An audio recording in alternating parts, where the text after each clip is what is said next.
ઉપદેશ પ્રોગ્રામમાં તમો સર્વને સ્વાગત કરું છું.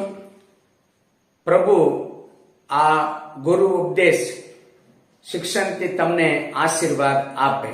આવો આજે આપણે ગુરુ ઉપદેશમાં કોને આપણે દાન આપીએ, કેવી રીતે દાન આપવું જોઈએ એ વિશે મનન કરીશું. પ્રાર્થના કરીએ. સ્વર્ગીય પિતા, તમારી પાસે અમે આવીએ છીએ. તમે મહાન દેવ છો.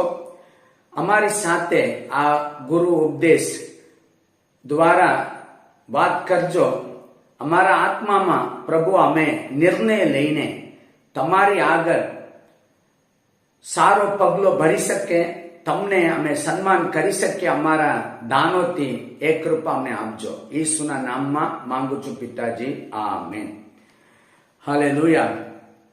મારા વાલાઓ, પહેલા ગુરુ ઉપદેશમાં તમને જણાવ્યું દશાંશ દાન દેવના માટે પવિત્ર છે, તે યગવાનું છે.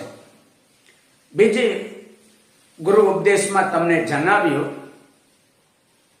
આપણે આપણા દેવને કેમ દાન આપવું જોઈએ, 7 કારણ તમને બતાવ્યું. આ ત્રીજો ગુરુ ઉપદેશમાં કોને આપણે દાન આપીએ, એ દાન કેવો દાન હોવું જોઈએ અને કેવી રીતે આપવું જોઈએ એ વિશે હું તમને જણાવું. પ્રભુ આપણને સમજણ શક્તિ આપે, બુદ્ધિ આપે અને વચનને અમલમાં આનવા માટે પ્રભુ કૃપા આપે. મારા બાળકો, આપણે કોને દાન આપીએ એવો પ્રશ્ન પૂછે તો ઉત્પત્તિ 14મો અધ્યાયમાં 19 અને 22મી કલમમાં 2 કલમમાં જો સાલેમના રાજા મલ્કીસેદેક એક શબ્દ બોલે છે. 22મી કલમમાં ઇબ્રાહિમ સદોમના રાજાને એક શબ્દ બોલે છે. એ બંનેનો શબ્દ એક જ છે. પરાત્પર ઈશ્વર જે આકાશ તથા પૃથ્વીના ધની, તેમના નામેથી હું ઇબ્રાહિમને આશીર્વાદ આપું છું, એમ મલ્કીસેદેક બોલે છે. સદોમના રાજાને ઇબ્રાહિમ બોલે છે પરાત્પર ઈશ્વર જે આકાશ તથા પૃથ્વીના ધની, તેના નામથી સમકાવું છું, મારો હાથ ઊંચા કરું છું, તું મને ધનવાન કર્યો એમ કાલે ન બોલે, માટે હું કઈ લઈશ નહીં એમ બોલે છે. મતલબ શું છે? આશીર્વાદ આપવામાં પણ મલ્કીસેદેક એ નામ બોલે છે, સમકાવવામાં પણ ઇબ્રાહિમ આ નામ આપે છે. તો આપણે કોને દાન આપીએ છીએ? પરાત્પર ઈશ્વર જે આકાશ તથા પૃથ્વીના ધની છે, એને દાન આપીએ છીએ. મલાકી પુસ્તકમાં એવું લખેલું છે, મલાકી 1 અધ્યાય 6ઠી કલમ વાંચો, ત્યાં સીધા ઈશ્વર યાજકોને જ આ પ્રશ્ન પૂછે છે. જો દીકરો પોતાના બાપને અને ચાકર પોતાના શેઠને, ધનીને માન આપે છે, તો હું પિતા હોવાથી, હું ધની હોવાથી મારો માન ક્યાં, મારો ડર ક્યાં, એમ પૂછે છે. તો આપણે કોને દાન આપીએ છીએ? આપણા પિતાને દાન આપીએ છીએ, આપણા ધનીને દાન આપીએ છીએ. તો મલાકી 1 અધ્યાય 7-8મી કલમ વાંચે તો પ્રભુ એવો એક પ્રશ્ન પૂછે છે, મારો ડર ક્યાં, મારો સન્માન ક્યાં? હું પિતા હોઉં, હું ધની હોઉં. પણ યાજકો પૂછે છે, કઈ બાબતમાં અમે તમને માન આપ્યા નથી? પ્રભુ બોલે છે, જો અપવિત્ર અન્ન તમે મારા વેદી પર ચડાવો છો, આંતરા, લંગડા તથા રોગિષ્ટ જનાવરનું બલિદાન ચડાવો છો. મારા બાળકો, આજના દિવસમાં આપણે લંગડા, આંધળા, રોગિષ્ટ જનાવરને આપણે બલિદાન દેતા નથી, આપણા રૂપિયા આપીએ છીએ. આપણે જે દાન સમયમાં નાખીએ છીએ દાન થેલીમાં, એ રૂપિયા ફાટેલી અને તૂટેલી અને મેલવાળું હોવું ના જોઈએ. દાન માટે તમે નવું નોટ તમે પસંદ કરો, સારો નોટ તમે પસંદ કરીને દાનમાં આપવું જોઈએ. તમે લેવીય પુસ્તક જો 22મો અધ્યાય તમે વાંચે તો ત્યાં દાન વિશે લખેલું છે. જો આપણે આપણા દેવને રોગવાળું, લંગડા, આંધળા બલિદાન ચડાવવાથી એ દાન આપણા માટે અંગીકાર કરવામાં આવશે નહીં. આપણે આ દાન માન્ય કરવામાં આવશે નહીં. એમાં આપણે કઈ લાભ થશે નહીં એમ લખેલું છે. મારા બાળકો, તો તમારા દેવને યોગ્ય રીતે સારું દાન આપવું જોઈએ. દેવ પૂછે છે યાજકોને, તમે તમારા સરદાને એવો દાન આપો, ફાટેલું, તૂટેલું અને હલકું વસ્તુ તમારા સરદારને આપો. એ તમારા પર રાજી થશે કે તમને વખાણ કરશે? મતલબ શું છે? આપણા દેવને આપણે જો આડાવડા રીતે દાન આપીને દુઃખ પહોંચાડવું નહીં. સારો દાન આપવા માટે તમે પ્રયત્ન કરો. તમારો દાન ઉત્તમ દાન હોવું જોઈએ. જો ઉત્પત્તિ 4 અધ્યાયમાં કાઈન અને હાબેલ વિશે લખેલું છે. કાઈન કઈક દાન ભૂમિના ઉપજમાંથી દેવના માટે કઈક દાન લઈ આવ્યા. પણ હાબેલ વિશે લખેલું છે તે પોતાના ઘેટા બકરામાંના પુષ્ટ અને સારું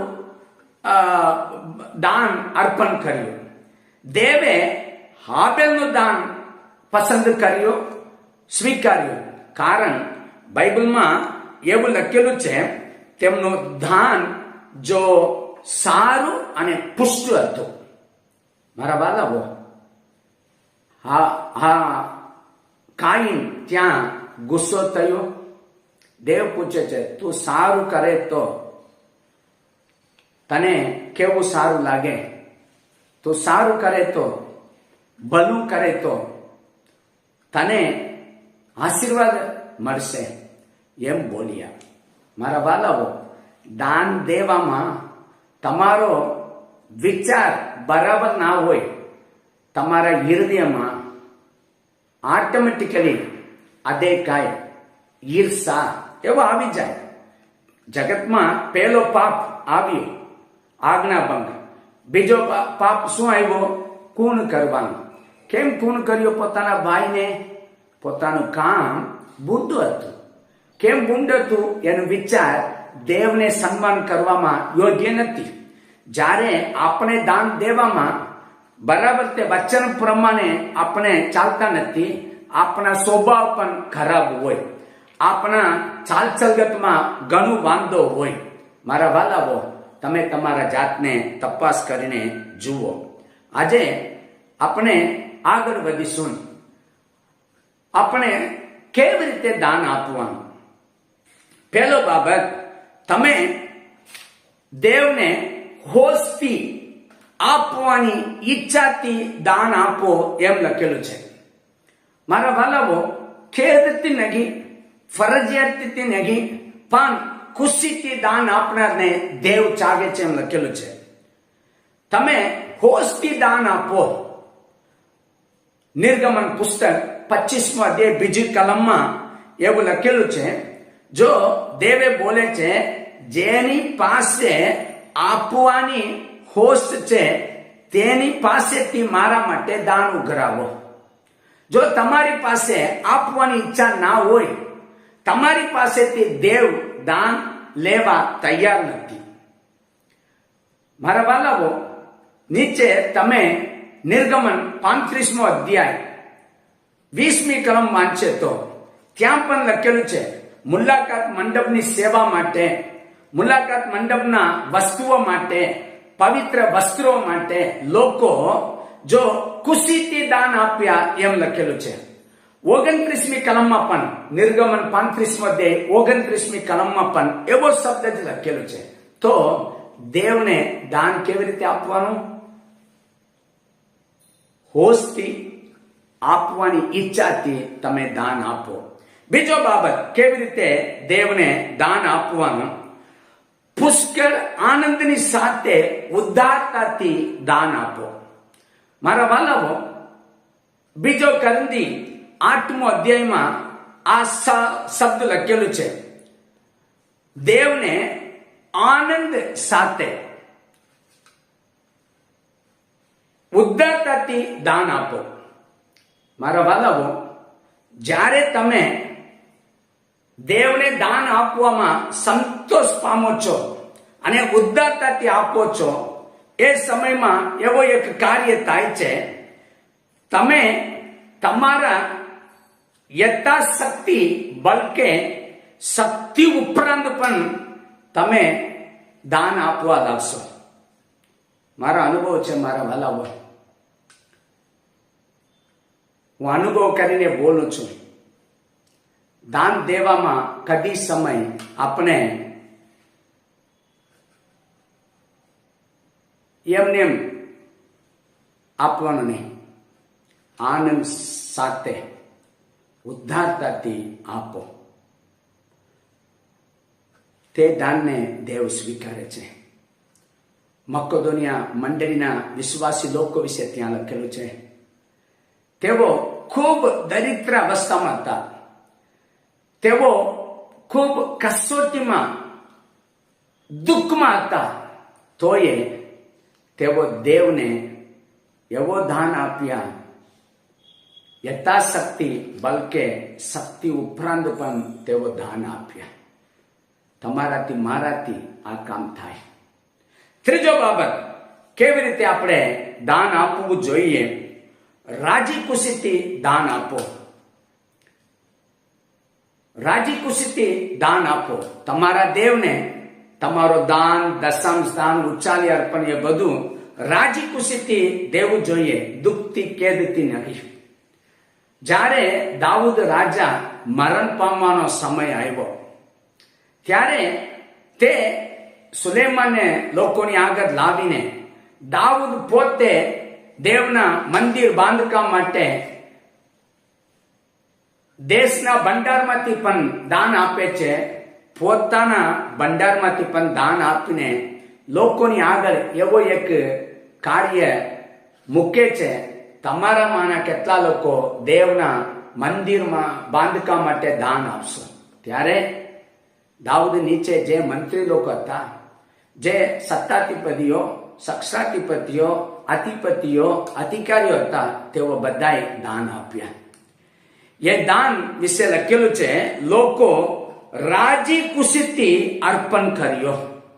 તમે પહેલો કાલાવર્તાન 29મો અધ્યાય 9મી કલમમાં વાંચે તો તેઓ રાજી ખુશીથી દાન આપ્યા. તે દાન જોઈને દાઉદે સંતોષ પામ્યો.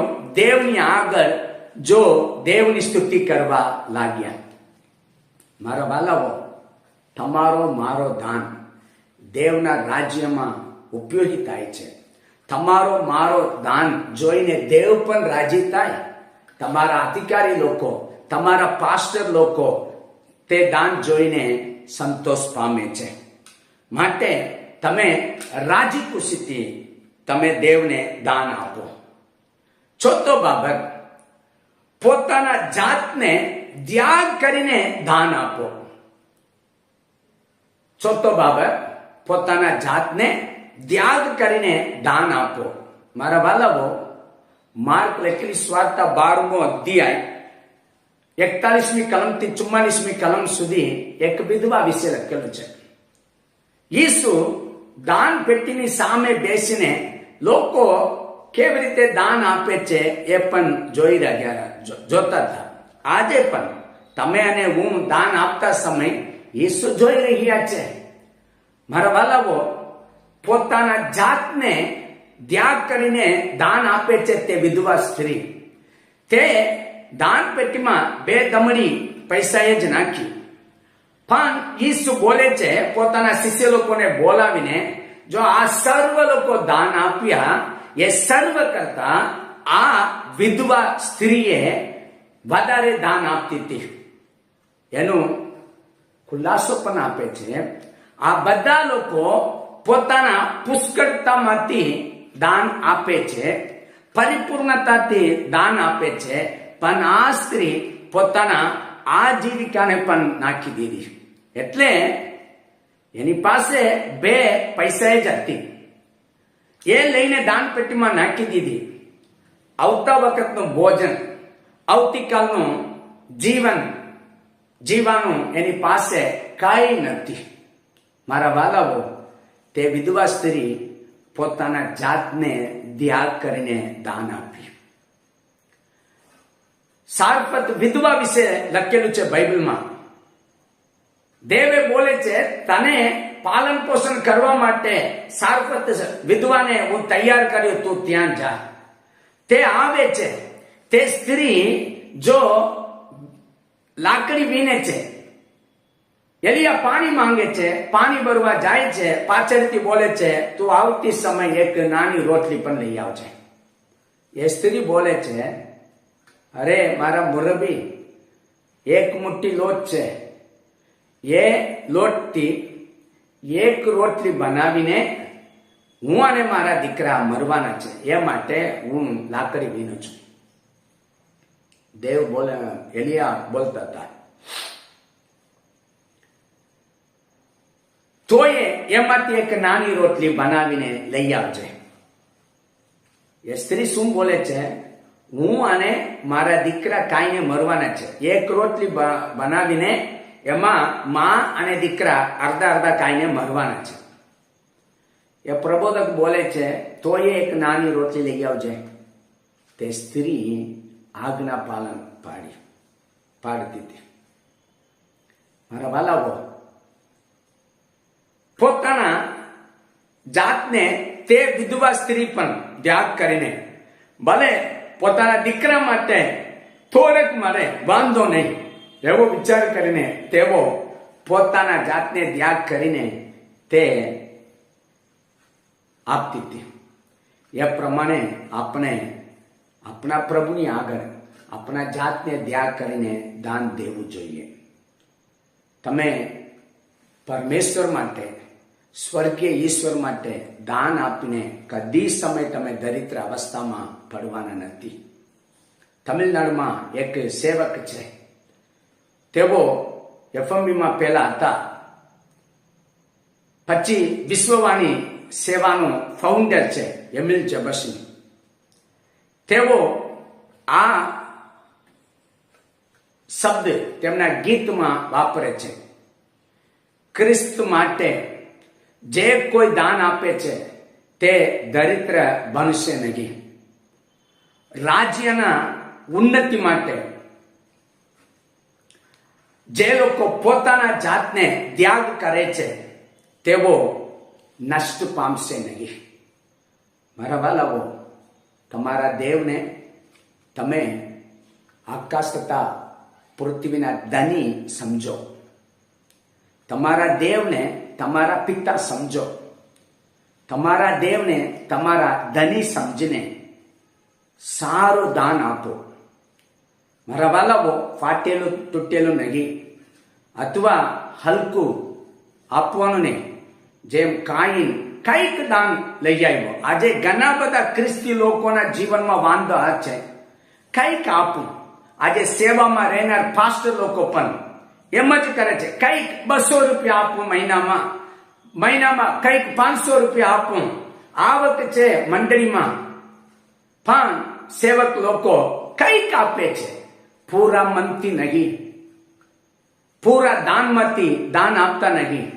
કેવી રીતે આર્થિક પરિસ્થિતિમાં પ્રભુ તમારા પર ભરોસો રાખી શકે?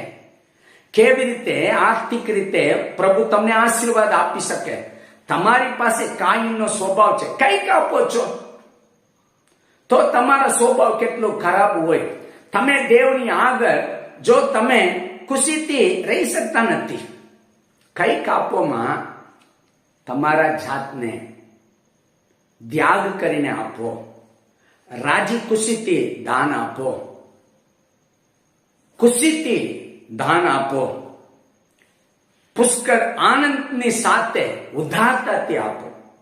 દેવ તમને આશીર્વાદ આપે. મારા વાલાઓ, દાન આપીને તમે કદી સમય દુઃખી થવાના નથી. જે માપથી તમે પ્રભુને આપો છો એ માપથી જ તમને પાછા પ્રભુ આપશે. આવો આપણે પ્રાર્થના કરીએ. સ્વર્ગીય પિતા, તમારી પાસે આવીએ છીએ. તમે મહાન દેવ છો, કૃપાળુ દયાળુ દેવ છો. આ સંદેશ દ્વારા લોકો આશીર્વાદ પામે અને નિર્ણય લઈને તમારી સેવા માટે પુષ્કળ દાન આપી શકે એ કૃપા આપજો. પ્રભુ ઈસુ ખ્રિસ્તના નામમાં માંગુ છું પિતાજી, આમેન. તમે સર્વને જય પ્રભુ ઈસુ બોલું છું.